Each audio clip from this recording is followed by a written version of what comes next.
All right. Everybody ready? We can go, sir. Okay. Well, welcome everybody. Soup, good to see you. Good to see you, Byron. Thanks for including me in this. Absolutely.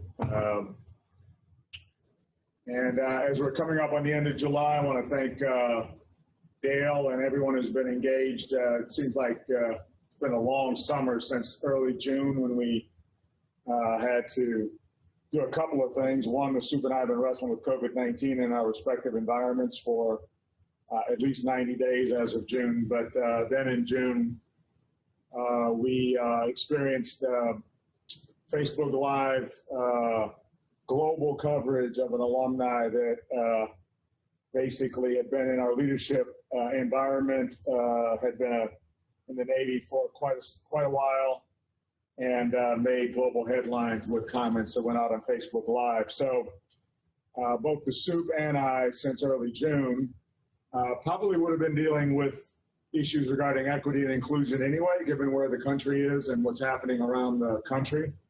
Most organizations are looking at what they've been doing, what their history's been, and what they can do better. But certainly since June, we've had these headlines that we've been working with within our organization. So I appreciate everybody's attention. Unfortunately, sometimes there's nothing like a crisis to bring everybody's focus to bear. I think the Soup and I are working every year, day in and day out, to make sure we have fair and equitable environments and do what we can to measure that fairness. But clearly, where we are in the country and where we are in our association requires more focus on these issues than we've been showing since 2010, 11, 12. Having said that, I'm very proud of the alumni staff, the board, and everything we've done to date. We've been in Plan 2020 since 2012. And in Plan 2020, we knew a couple of things based on demographics and surveys that we conducted in 2009. The Alumni Association was going to get younger. The average age of the class of the Alumni Association now is a class of 90, 52 years old. So when I got here, it was class of 82. Yes. So that's almost 10 years. I've been here 10 plus years. The average age of our Alumni Association, I say that again, is class of 1990 to 52 years old. All of you older than that, that includes me, welcome to the senior group in the Alumni Association. Why do I say that? Because demographics make a difference. We've been measuring it since I've been here. And if your tone and your attitude and your approach is only to address those of us who are older than 52, then your association will not grow in the future. We know that already based on demographics. We have to serve the vast majority of our alumni from the classes of 2020 to the class of 1945.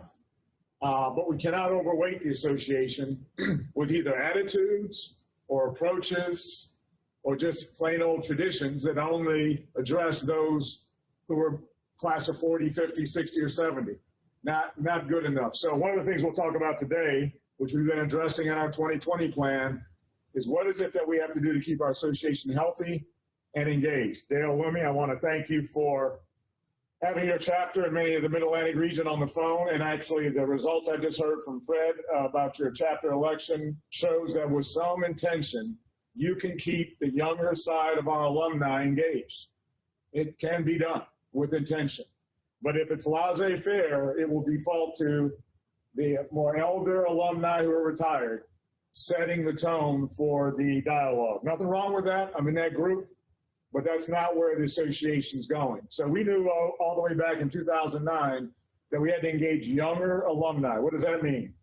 The Soup knows this. For every class that's come in this millennial generation, there are more diverse women and minorities than ever before in the history of the academy. So for every graduating class, there are more women and minorities in every class, certainly in this decade, if not in this century. So we also know that there are almost 20 years of graduates from the 21st century as of this year. So all of those things are important because we as a staff have been measuring how we stay engaged and relevant, not just to my year group and John Rutter's year group, class of 78, or Admiral Buck's year group, class of 83, or Phil's year group, class of 82. The issue is how do we engage those people, all of us to whom are embedded in tradition, and still grab 20 years of the 21st century graduating classes, all of whom are more diverse and represent really the new bell curve of growth in our association. So we'll talk about that today. Happy to take any questions along the way. Soup's time is valuable, so hopefully after about 45 minutes, the Soup will also engage you in conversation, and he and I have been partners in this leadership effort. I want to compliment the Soup for bringing a new class of 2024 back to the yard during COVID-19 with all the hotspots in the country.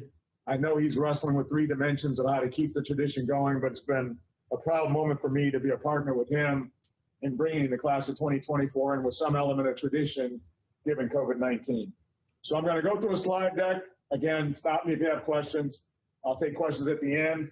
Out of fairness to the Soup, I also want to give him plenty of time to speak. So if we need to keep questions to the very end of when the Soup talks, that may be another way to be efficient. I've got all day. So next slide.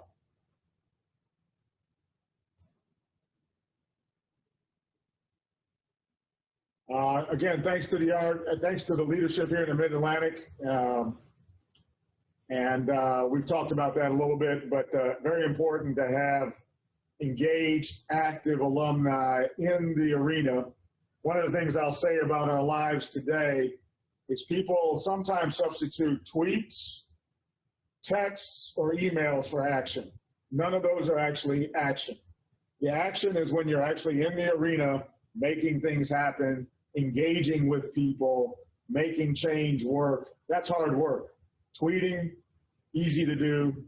Texting, easy to do. Emails, relatively easy to do. We don't consider those to be actionable leadership.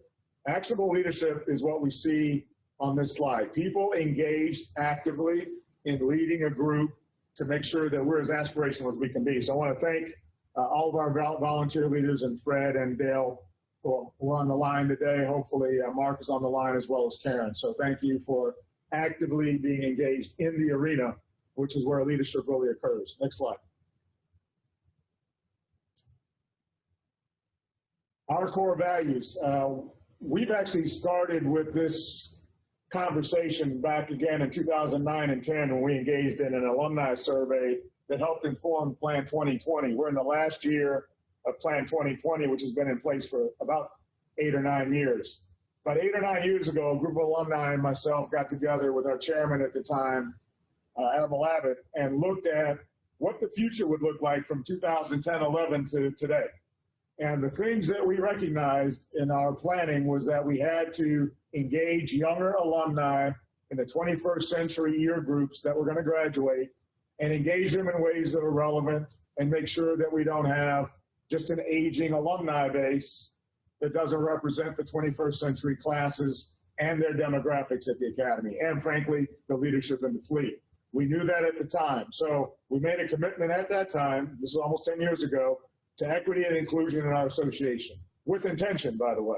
Measurable every year. My staff and I measure things every single year as to how we're doing on these goals. So this is not new. This is not knee-jerk. This is not some flurry response to headlines. We've been at this steadily since 2010, 11, and 12 when we took an alumni survey to find out what our alumni thought the next 10 years should look like. So where we are today is largely predicated on that survey, our measurement of our metrics against that survey, and our measurement against this strategic plan 2020. I also would like to say that I've been engaged with Admiral Buck's predecessors in a Naval Academy Plan 2020, which made the Alumni Association relationship a priority, as well as the foundation relationship a priority. So it's been a great 10 years, and we'll talk about what we've achieved so far and what more we need to do. Next slide.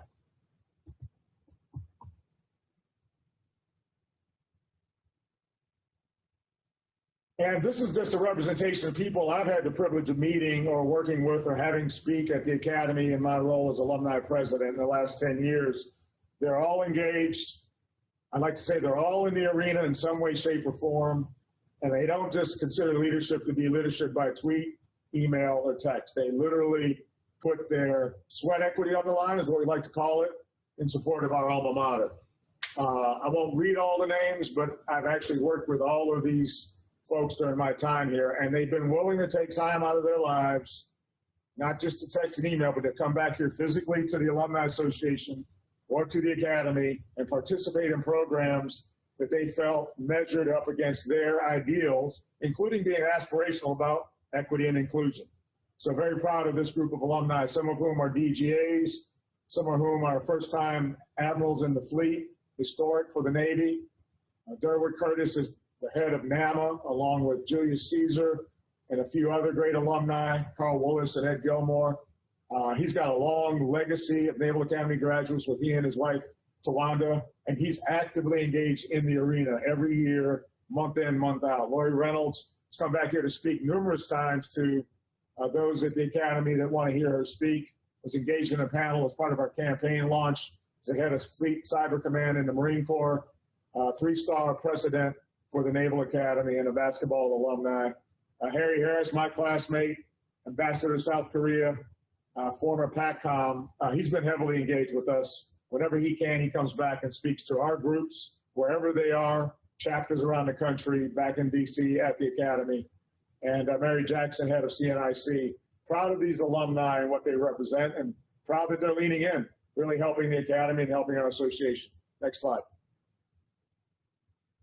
Wesley Brown, class of 49, rest his soul, before he passed away, was very engaged with our Alumni Association, cared very much about the Academy despite the blatant discrimination and racism that he faced in the 40s, and couldn't have been prouder of ultimately the legacy of having a building named after him before he passed away. Before he passed, I was at the White House with him at a ceremony for the Commander-in-Chief's Trophy one time, and he was clearly in his last years, and he whispered to me, he said, you know, regardless of what I experienced at the Academy, I'd do it all over again as long as we just keep making progress, keep working with our great alumni to keep making progress well past my time. So it just so happens that's what we continue to do and carry on a legacy of a gentleman whose Wesley Brown Fieldhouse is recognized on the yard from the class of 49. Wendy Lawrence, DGA, first woman DGA. Wendy's leaned in. She emails me every now and then, but when she emails me, it's usually with an action to follow. She's in the arena. She feels heavily indebted to the Naval Academy and her dad's legacy, and is determined to ensure that we keep making progress. David Robinson leans in all the time. I text him when I want him to engage with the Academy. 90% of the time he says yes, or he makes the time to do it, despite all the other priorities he has. And Sydney Williams has actually called the Academy from space a few times during homecoming or reunions. Again, David's classmate. We can be proud of all of these alumni. They're all in the arena, by the way. Now, one of them just leads by text, reactionary email, or Twitter. Next slide.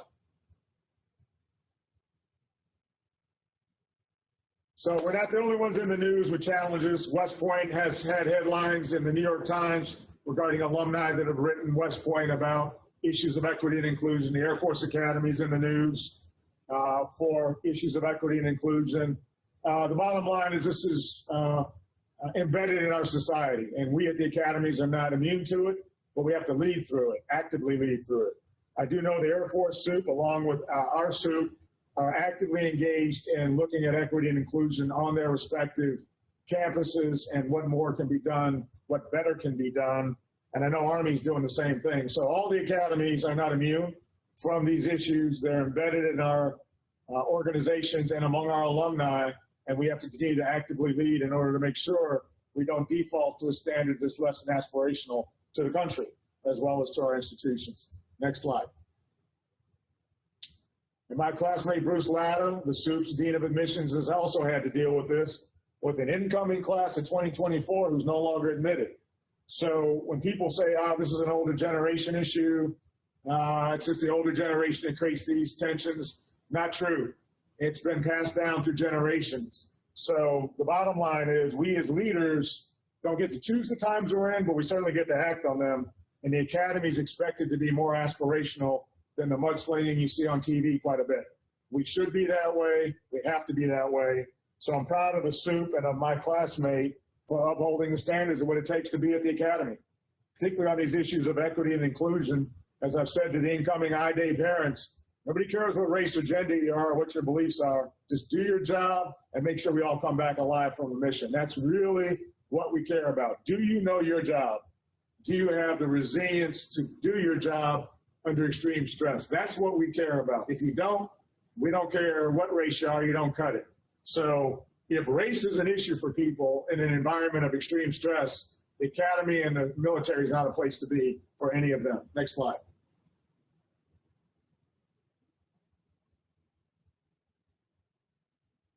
Very proud of Caleb Cronick, class of 11.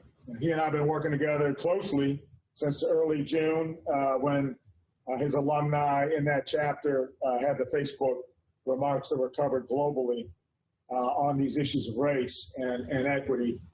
Caleb stepped up as a chapter president and said, look, I'm going to be the rep to the chapter for the board, and I'm going to work on making our chapter more inclusive. We're not there today. We have to actively lead. We've got to do something different. The same old won't cut it if we're to be a healthy chapter. So I thank Caleb for his leadership. Again, Caleb's not leading just through Twitter and a reactionary email, a reactionary text. He's actually putting an oar in the water, solving issues in Jacksonville to help lead that chapter to be an example chapter for the country, for our association. So kudos to Caleb, class of 11, young man, part of the generation of the 21st century graduates that we want engaged around the country. Very important that we start to hand the baton to them and that they step up and feel part of the organization, part of the future of both the academy and our association. So kudos to Caleb and all the chapter leaders who are stepping up to solve issues and be better than we were before. Next slide. My classmate, Admiral Haney, he and I communicated. He's joined our foundation board as of this year, retired 4-star, second African-American 4-star in the history of the entire Navy. And he felt the need to step up and have a voice on the issues that he's been watching on TV and watching in our association. So he will have an article in Shipmate come out soon on this topic. And he had an article published in Wave Tops in June, end of June, on the topic of equity and inclusion. And the bottom line is Cecil and I have known each other for 40 plus years. He's from Washington, D.C., I'm from Chicago.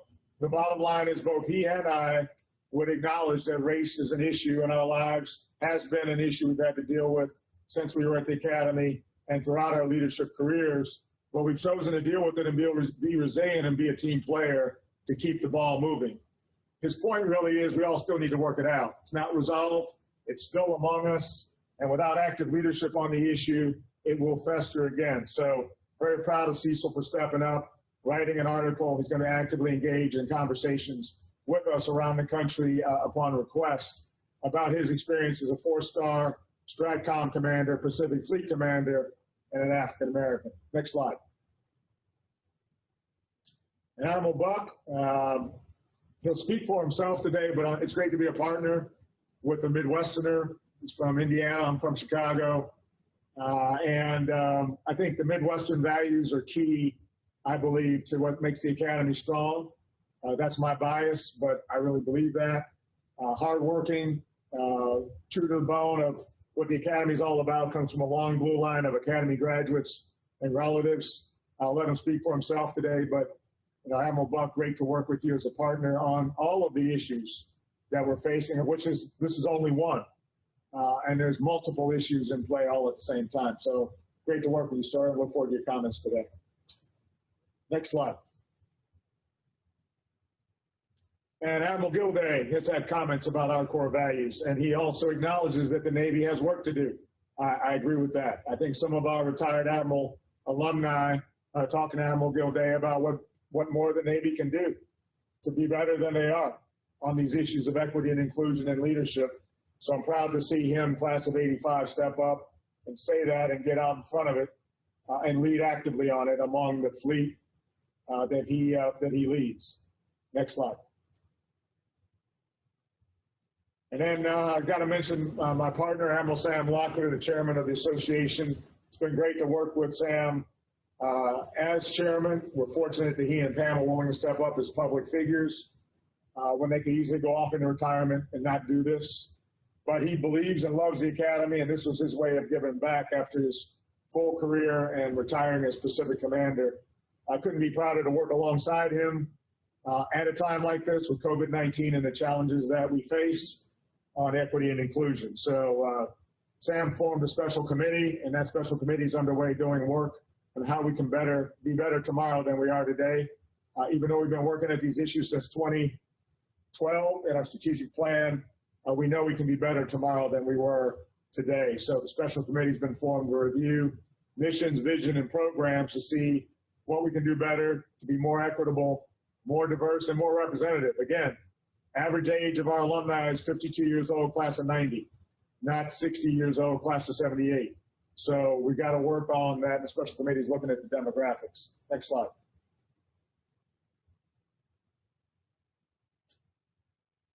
We celebrate our 175th birthday of the Naval Academy this October, and I look forward to doing that with Admiral Buck.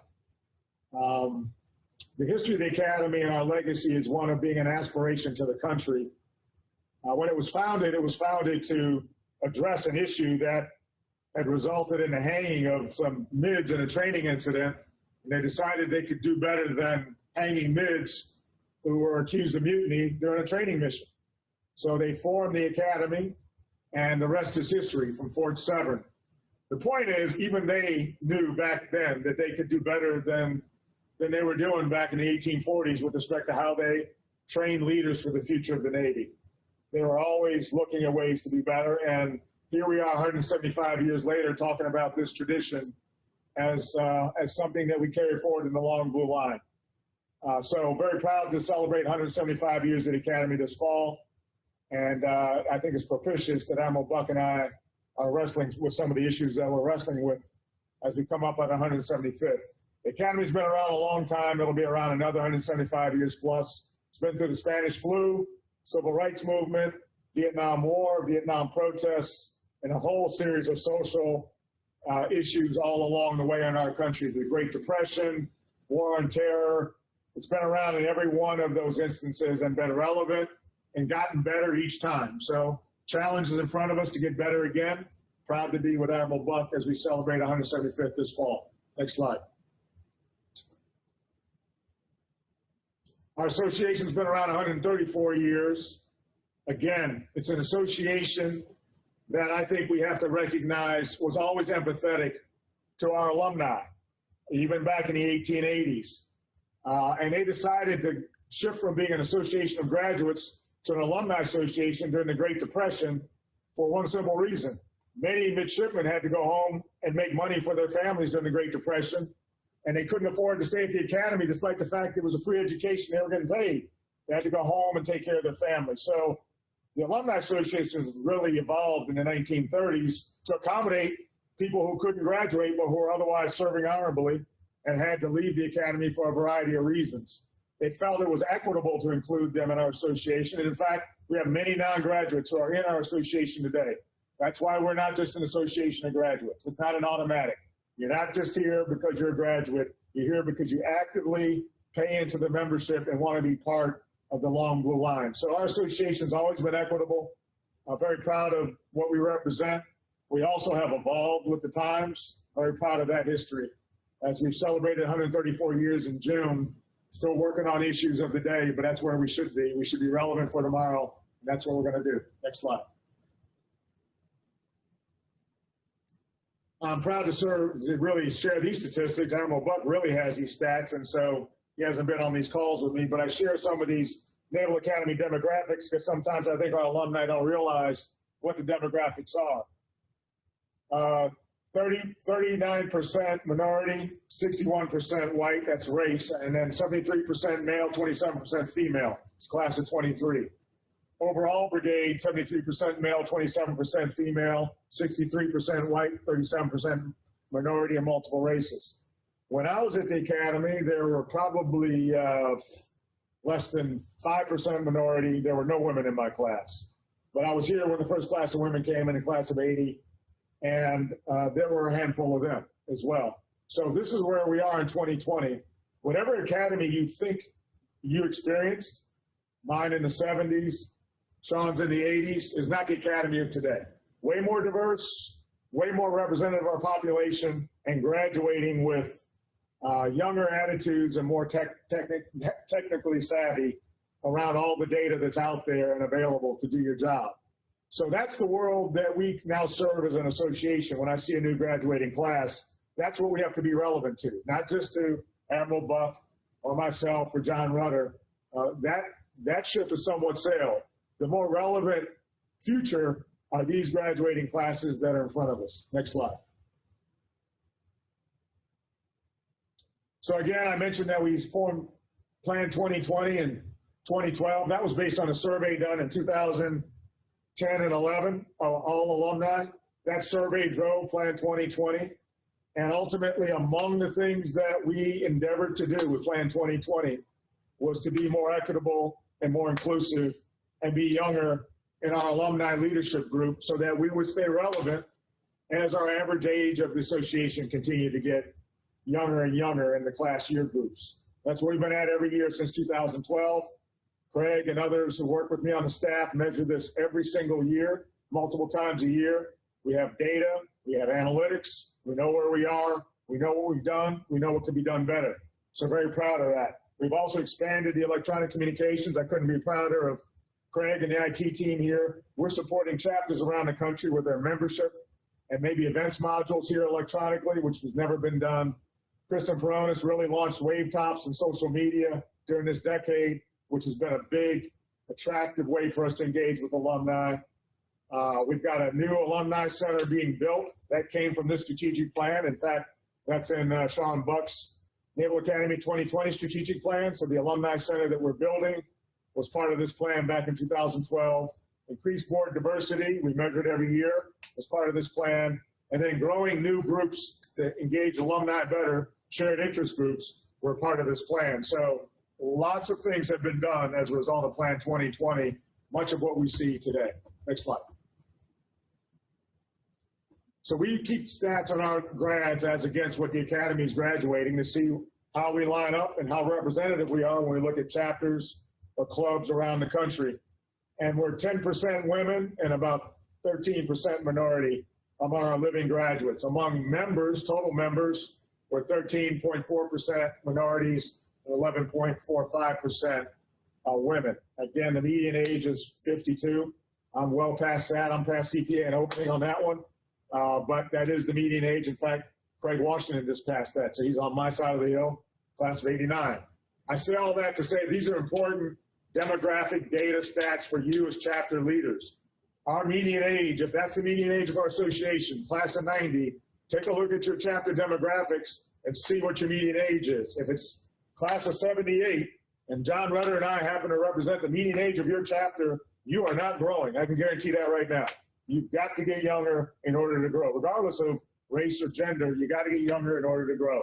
So take a look at your chapter health based on your median age. Look at your leadership profile based on that age. Look at your chapter profile based on that age.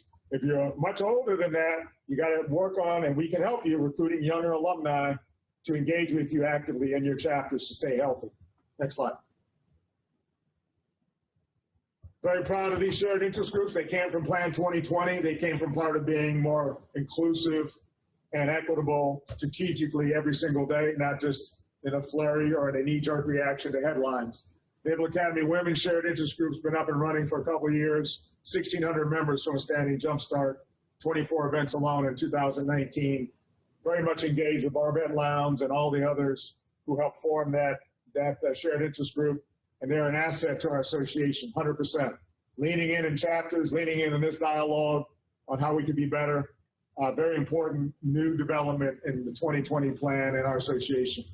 Naval Academy Minority Association, again, Admiral Curtis, Julius Caesar, Ed Gilmore, and others have all been part of doing more than what we've been doing to engage minority and diverse alumni of all races, minority races around the country. Very successful, very engaged. Don't just do things by email. Don't just send out Twitter feeds and think that's an action.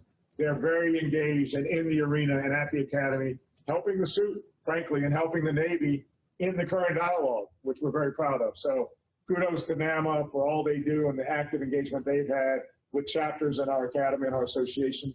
Then Run to Honor, extremely proud of Run to Honor, 435 members. We've been honoring the fallen every year since I've been here for over almost a decade now. And We didn't do that before. Many people would lose loved ones and never hear from the Academy ever again. That's changed. We do it every year that we can. And if we have a football season this year, we'll try to make it work. But if we don't, we'll do it virtually. Proud of all three of these shared interest groups. They're all part of Plan 2020 to be more intentional and more engaged across generations. Next slide. And this is a shout out to NAMA that I've given to others, because leaning in takes time. Leaning in and actively leading takes time away from other things that you could do, which means you're making the Academy and our association a top priority as against family pressures, job pressures, and other outside activities. So shout out to NAMA's organization and all the leadership that they've been engaged in. They're heavily engaged with our association in the soup right now on these dialogues of race and diversity and equity. Next slide. We've got an alumni mentoring program sponsored by the class of 69. You know, I would say that by the metrics, Craig, that we've been measuring since 2012, we're way more engaged now than ever before with young alumni. The participation rate is way up compared to what it was. You've got children who graduated in these year groups in the 21st century, and this alumni mentoring program is part of it. Could we do better? Yes. Could more people be mentors? Yes. Could more diverse alumni be mentors in this program? Yes. So that's our ask. Lean in, don't just shoot a text, don't just shoot an opinionated email, lean in and do something, join this alumni mentorship program, be part of the solution rather than sitting on the bench and throwing emails around. Next slide. Alumni Association leadership, Craig and I measure this every single year since 2012 as to how diverse we've been, how it's ebbed and flowed, and as you can see, the male-female ratio has gone up and down, and the minority-majority ratio has gone up and down on this board. We've had better times. We've had times where we're leaner and less diverse. Right now, we're older and less diverse as an alumni board. It's the way it played out. Remember I said the average age of our alumni association is 52 years old.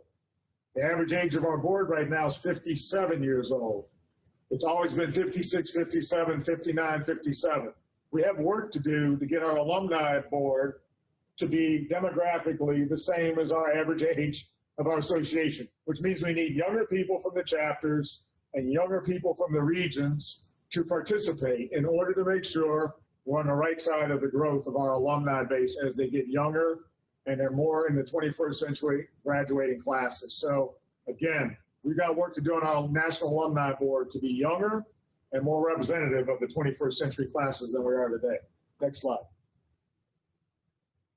This is our foundation board. It's formed in a different way based on capacity to provide philanthropy to the Naval Academy. This is a representation of the people who've stepped up, again, very active, not just tweeting, not just emails. Very proud of working with this group. We've raised about $490 million since 2012 in this current strategic plan campaign that we're in. We've been running that campaign in parallel to our alumni strategic plan. And this is a representation of the diversity on our foundation board. Next slide. And we just took action this past week to be even more inclusive, and we've expanded the board, and we're looking for more diverse candidate alumni to join this board as we go forward, but very proud to work with the men and women who are on our foundation board. It's a 40-person board, now 45, and it's been around since 2000. We've raised, as of today, probably close to $900 million for the Academy, all in since 2000, so a very proud legacy of a 20-year record of a foundation. Next slide. The non-trustee board members of our board, Craig and I have intentionally worked on this with Admiral Locklear to make sure there's representative women and diversity that participate in our national board conversation. The non-trustee members are nominated and selected from their leadership records around the country and for stepping up. And many of them represent much more diversity than we have on our voting trustee board. And we've got to match the two together at some point to be doing the right thing. But the non-trustees here, as you look at the list, are younger, have more women in them, and more alumni of color in them than our national trustee board. So this is all with an intention of being more inclusive and younger among our alumni to make sure our national dialogue is representative of our entire alumni base and not just an older group. Next slide. This is a special committee. Now, many members of the special committee are the same people who are non-trustees in our alumni board. Alonzo Barber, Microsoft executive, class of 97, is a non-trustee on our alumni board. Admiral Caesar, the head of NAMA, is a non-trustee on our alumni board. A.B. Cruz, Admiral Cruz, is a non-trustee on our alumni board. Barbette Lowndes, formerly a trustee on our alumni board, now a non-trustee on our board, and the head of the Women's SIG. Matisse Wright came from the Board of Visitors, very actively engaged with the Women's Shared Interest Group. Carlos Del Toro, very actively engaged with the White House Fellows Alumni Association of the Naval Academy. And Jamie Mines, we just talked about today, has been very actively engaged with all aspects of our Naval Academy women's groups, Naval Academy Minority Association, and our alumni in general, all leaning in, all on a special committee. Along with that, Captain Vernaza, who you saw earlier on a slide, Lieutenant General Beidler, who you saw earlier on a slide, and George O'Gara, who you saw earlier on a slide, are on this committee. So it's a great committee. They're doing great work. Look forward to their outputs in September of this year. Next slide. So I'll end with this for all of you on the line. And these are questions I'm asking Craig and Joe Fagan to follow up with you on. How many decades does your chapter membership represent? If your average age is older than 52, you're not growing with the demographics of our association. How many decades does your chapter leadership represent? Again, if the average age is not 52, you're not growing with our association, and there's not enough young people in your chapter. Do you have a chapter young alumni membership program or effort at all to target young alumni? They want to feel more engaged, but they also want to know that what they're interested in is relevant to the chapter and that the chapter will be relevant to them. Any outreach to young alumni targeted? Is that going on or not? How inclusive has your membership been of women or minorities? Are they sitting in the back of the room and nobody talks to them when they come in? If they're actively in the fleet, do people go up and ask them to be engaged, or do you just let them roll into a lunch and roll out? How inclusive is your chapter leadership with respect to young alumni, women and minorities? Again, Dale Lumi and the DC chapter are representative of what can be done with intention to be younger and more inclusive. How engaged is your chapter with the parents clubs and admissions efforts at the Academy? How informed are you about what's going on at the Academy? We put out tons of information as a staff, tons. Many people, I think, read some of it. Some people don't read any of it. So when things happen, like the headlines that we're in now, if people stay informed, there's a little less surprise. If they don't stay informed, they believe all hell's breaking loose because they're not actually reading information we put out. So how actively informed are you as a chapter? That's a measure that we should all endeavor to engage and measure as we go forward. Next slide. Dale Lumi, again, thank you for your great work as a nominations chair. And as Fred said, you got a new chapter president, class of 01. What I most like about this is the youth that this represents. The diversity is a byproduct of that because the demographic, the younger you get, the more diverse our alumni groups. It's just that simple. That's what the graduating classes look like. It's not magic. So the youth of this chapter leadership is an example for the country of how you stay healthy and relevant and engaged. So Dale, Fred, thanks for the great work. Like the great outcomes. The fact that my classmate, Jeff Fowler, is in their class of 78, is one of the old goats in the chapter, that's about right. We are old goats at this point. And class of 76. So, time for some of us old goats to pass the baton. And I like the fact that the baton has been passed tonight, has been passed here to younger alumni. So kudos to the Washington chapter. It's a great example for the country. Next slide.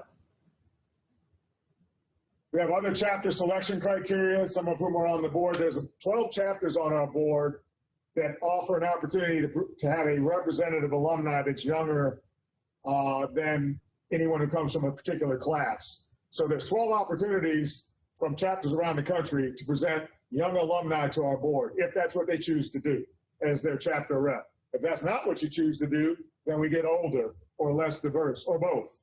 So pay attention to what your criteria are for how you select your chapter reps to the national board, and pay attention to how you measure up against some of these criteria with respect to the health of your local chapter. Next slide. And then finally, I would say, we're all in listening mode right now. The special committee's in listening mode. They're doing focus groups. I would suggest the chapters do some focus group surveys or other things about what we can do better to make your chapter healthier, more vibrant, stronger, more engaged, and more inclusive. Now's a good time to do that. The dialogue in the country is on this topic. Not a bad time for your chapter to undertake a survey like that of your members in your region or in your chapter area. Joe Fagan can help with that, so can Kristen Peronis. Next slide. And that's it on equity and inclusion, but happy to take any questions. COVID-19, we continue to be very cautious with COVID-19. Couple things we've done, a lot of virtual events, compliments to Craig and the IT team. We've had virtual SACs, gonna have a third one coming up here in August. They've been quite successful given what we thought was gonna happen with the cancellation of most travel and large gathering meetings. So we've had a virtual SAC in Texas, a virtual SAC, Jacksonville, virtual SAC in DC, gonna have a virtual SAC in San Diego. A lot of hard work virtually, but very successful. We've had a few town halls, and this is one of them. We'll do some more with the DOT and with the SOUP, and we'll do more of those. This is in lieu of our ability to travel. The SOUP and I would have been out west on the West Coast swing this summer, right about this time. We may have been ending that swing all throughout the West Coast to see the chapters, but now we're talking to you virtually because of COVID-19. We've been teleworking as a staff, shut our offices down except for this Hospital Point office, Building 274, likely to stay in this mode all the way through October. But again, I'll be waiting to hear from the SOUP as to his fall calendar so we can measure up and match up to his activity where appropriate.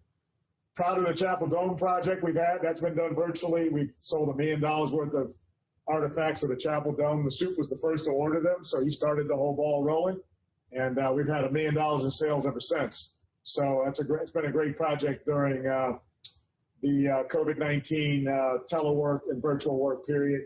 Our fundraising efforts have slowed publicly, but we're about to go out with an All Academy Challenge here in August. But we had a great fundraising result from March to June for the fiscal year ended in June. In fact, it was our second best fundraising year ever, all done virtually with alumni who were determined to step up and help out in a time like this. So very proud of that relationship and that result in fiscal 20 that ended in June. Working with NAAA to see what we can do to work with them on fall football. I'll let the SOUP talk about fall sports that have been canceled in the Patriot League, but still working with NAAA to figure out what we can do together on fall football, if at all. All of our fall events at the request of the SOUP were shifted from the fall to the spring or next year at this time. DGA event postponed until next year. That's the DGA event we should have had in March of this year, by the way, which was rescheduled for October of this year. That's now postponed until spring of 21. The DGA nomination cycle for this new class this year has been postponed until February of 21. They'll be recognized in the fall of 21 at the Academy, assuming we can solve COVID-19. And we've delayed our campaign close until spring of 21, and also the full funding of our Alumni Center project. And if that has to delay it further until fall of 21, I wouldn't be surprised because of COVID. And my long-term view is a conservative one on COVID with the staff. There's no upside in trying to be a hero. There's a lot of downside in being foolish. And the contact tracing you have to do when you actually run an organization is complicated. So in order to minimize those complexities and be safe, we are going to surge to physical events on the yard when the SOUP has them, and then we'll work virtually otherwise until it's clear that you're not being foolish when you try to go into enclosed spaces with a lot of people and assume you're not going to catch COVID-19. That's it for me today. I'm happy to take any questions. I think got about 2 minutes before the SOUP is scheduled to start. So any questions from you to me?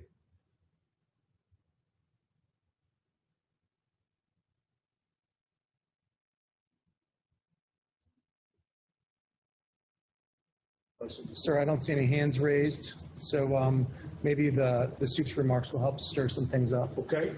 All right. Well, thanks everybody for your time. Admiral Buck, over to you. Well, let me first say thanks, Byron. Thanks, Craig. Thanks to the entire Alumni Association here in Annapolis that continues to support us so well and have our back and help us think through all of what we do at the Naval Academy through some very uncertain times. Dale Loomy, thank you for your leadership as the region trustee. And thanks for both the old, former, and new, and very new class presidents that are dialed in today. Your continued support helps us to try to keep this place a world-class university and everything that you know it to be as our Naval Academy, and I'm greatly appreciative of that support. Some of you I have seen in the last month or two on a dialed-in Zoom call, so it's good to see you again and give you a continued update on where we stand. My intent for about 10 minutes here is to have a brief look back at the spring and the summer that has passed already, to then give you an update on plebe summer, looking at the return of the brigade in the fall semester, what that's going to look like, fall sports, and then a little bit of an update on Hopper Hall and the chapel, some of the big construction projects we have here. Looking back on the spring, as you know, and as I had told you in a former call, on March 11th, we had to very quickly, spontaneously, as a result of COVID and the unknown, we didn't bring the mids back from their spring vacation that they were out on, and we finished the spring semester virtually. My hat was off. Very, very impressive effort by our faculty, by the leadership here in the yard, and by our IT division specifically, in converting to distance learning, something that our Naval Academy has never done before and we never thought of doing. We were able to bring back the class of 2020 to go through some in-person commissioning events. You all may have watched the compilation of 5 different commissioning events that took place over about a 12-day period. The reason why we brought them back was twofold. Many reasons, but 2 main ones. One, it came to my attention very quickly that the last official act that the class of 2020 and the entire brigade had experienced in March of this year was the burial of Midshipman First Class David Forney out of 2020. And I was not going to allow that to be the last memory that 2020 have of the yard. And instead, they have a great memory of their commissioning, their graduation, and seeing one another in person before they headed out to the fleet. The other reason was to reset Bancroft Hall. I quickly learned that Bancroft Hall was the single point of failure for everything that we do here, whether housing and feeding the Brigade of Midshipmen over their 4-year journey, or every summer conducting all of our summer programs, summer training, summer school, summer STEM camps, summer seminars, summer sports camps. Everything is dependent on Bancroft Hall to house and feed folks. So I had 4,400 kids worth of stuff in Bancroft Hall that needed to be reclaimed or moved out so that we could reset. We reset successfully, and I'm very proud to tell you today that we are now in day 10 of plebe summer for the class of 24. We were able to induct 24 under new circumstances. Induction day back on the 30th or 29th and 30th of June and the 1st and 2nd of July, a 4-day induction day. We brought in 1,200 new plebes, 300 at a pop. That's what we could process health-wise by testing them, then finding their rooms for their 2-week mandatory quarantine, and then we tested them out at the end of the quarantine and we started plebe summer. Class of 24 is going to get a 4.5-week plebe summer. All of us that are dialed in today, we got a 6-week and 1 or 2 day plebe summer. What we took out of plebe summer was some of the fluff, the Marine Corps silent drill team, one particular guest lecturer, formal parades in which they learn how to march.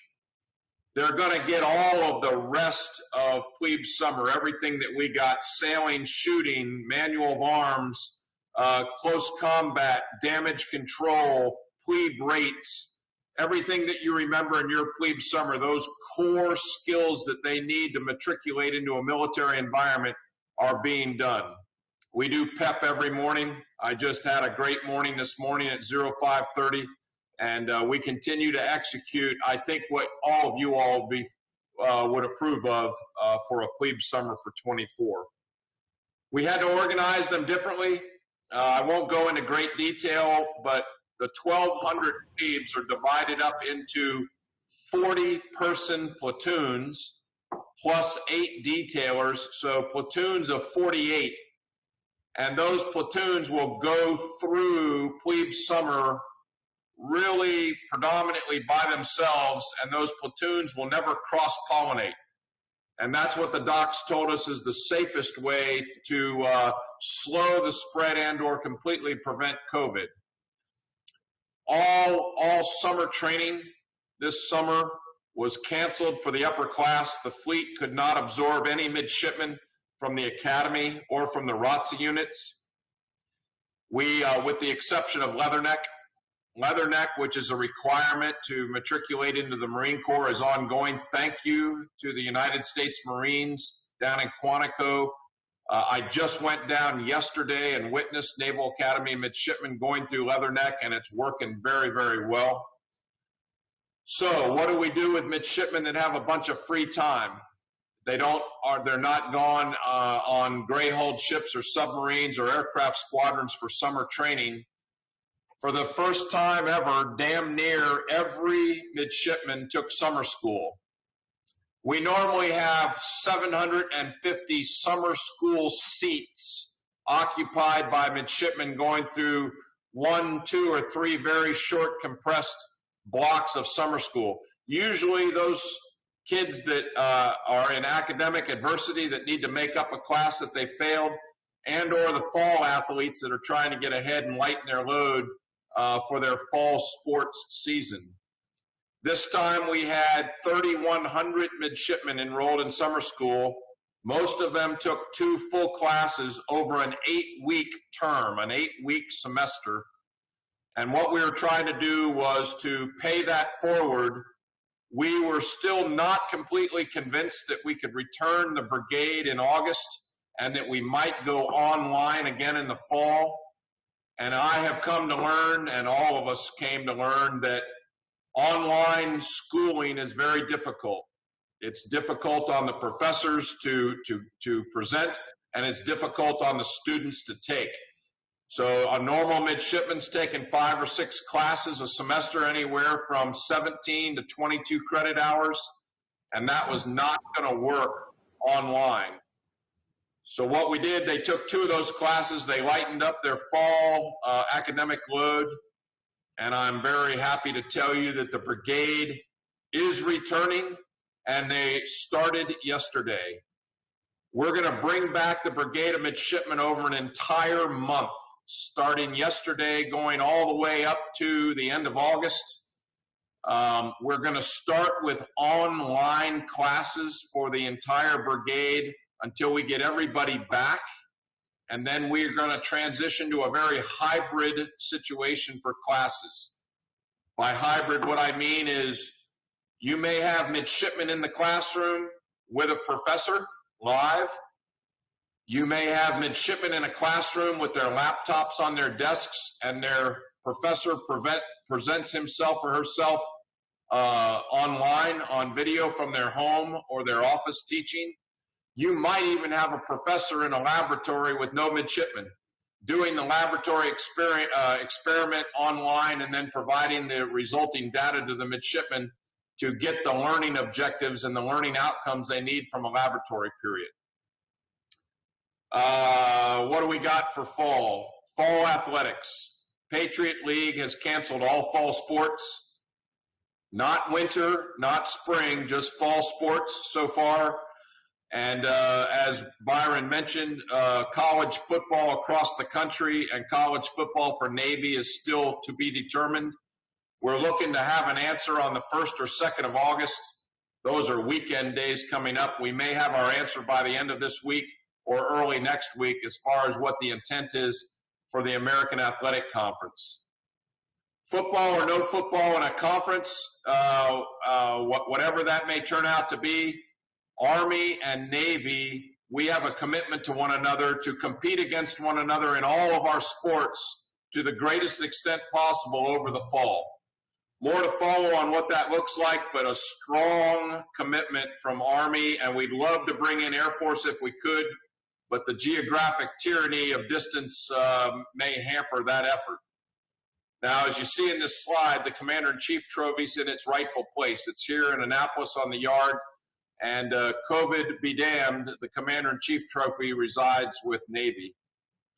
Last thing I'd like to say is Hopper Hall, our new Center for Cyber Operations, and a lot of our technical majors is opening, and we will be teaching Class 2 midshipmen in Hopper Hall starting on the 19th of August. I just did a walkthrough just the other day, and she's shaped up very well. Again, thank you to all of you all who have been a part of that inspiration and the actual reality of bringing her to life with either your generosity of money, your ideas, and your support. Your Naval Academy is leading the country with this Cyber Operations Center for both teaching and briefing and professionally developing your midshipmen. So that's a quick summary of where we are. I stand ready to answer any of the questions that you may have. I'd ask Craig Washington to be our moderator, please. Happy to do so, sir. And I will look for hands to be raised for those in the audience that have questions to relay. I did get one earlier this afternoon in preparation for this, and it was in regards to third-class cruises that have been missed. A couple of older alum harkened back to the days of third-class cruises where they learned a little bit more empathy for our enlisted sailors' lives, and some of these opportunities that are missed for that or for patronage. How do you envision making some of that up, sir?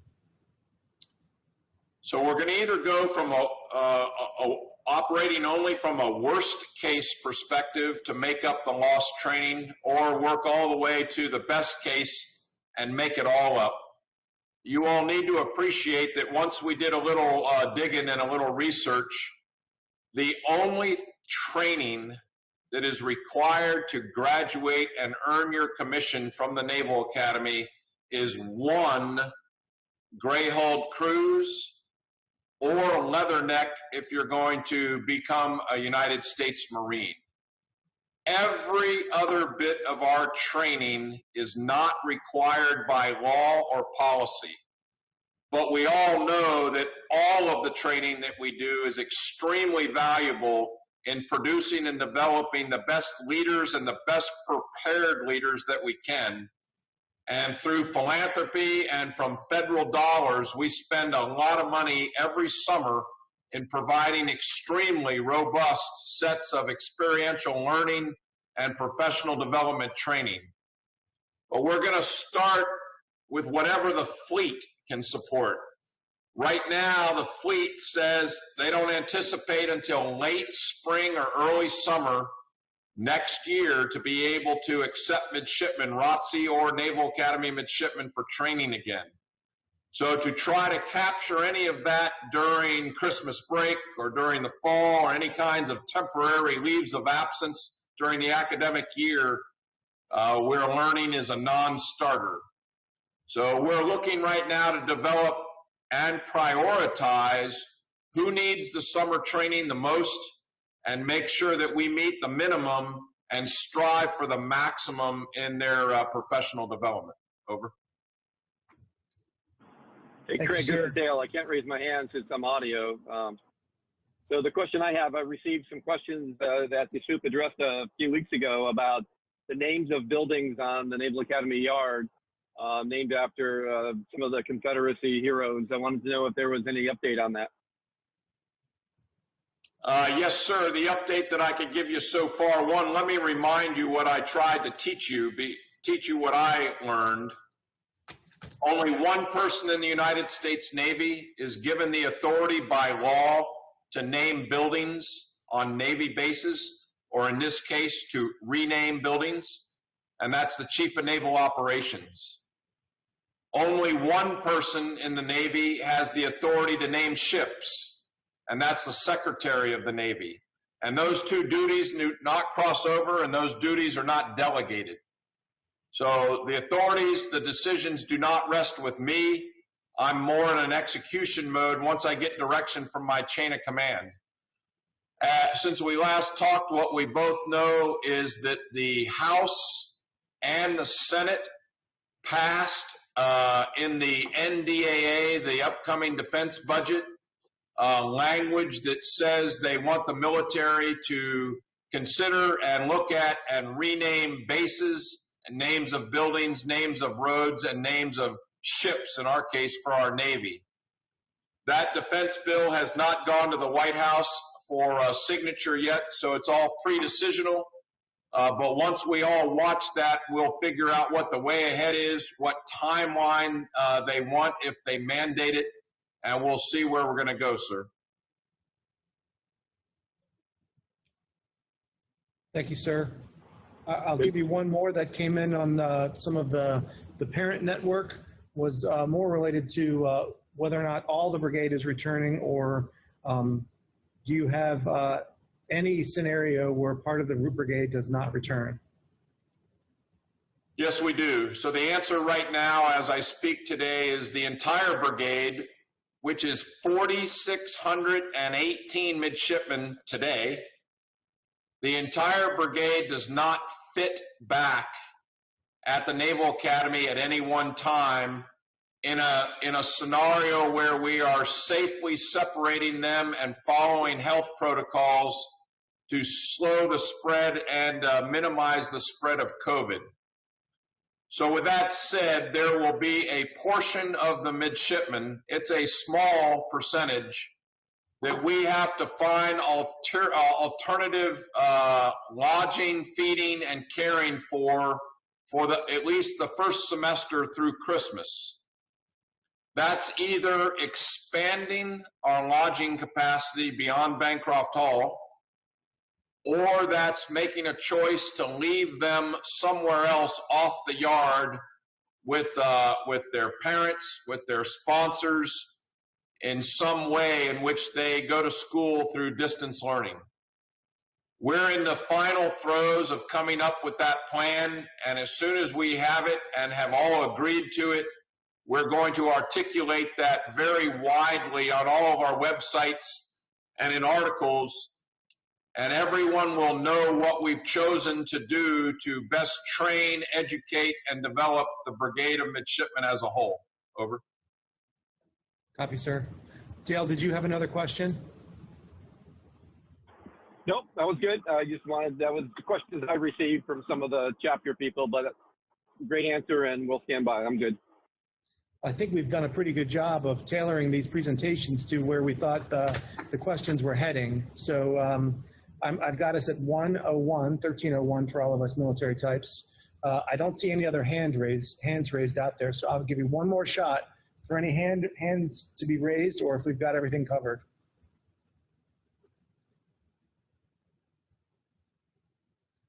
I think we did a pretty good job on time then, sir. Byron, over to you. And so, Sue, thank you so much again for being engaged and being informative. We understand you're working with three-dimensional variables, as we all are. We're here to support. We will continue to do that through the times that we're in. And to all of you who dialed in today, thanks so much for being actively engaged. Excited to work with you going forward in this region. Many of us live in the Mid-Atlantic region, so this is near and dear to our hearts. And hopefully there'll be a football season. If there is, hopefully we'll see you in some way. If not, we'll be engaged virtually like this several more times this fall. So look for more of that as we go forward. I saw a note today on President Circle Weekend from John Rudder's staff that said it may end up being a virtual President Circle Weekend if there's no physical events in the yard. So look for more of that. We'll stay engaged. Thanks so much. Go Navy, and have a good summer. Thank you all for dialing in. Thanks a lot.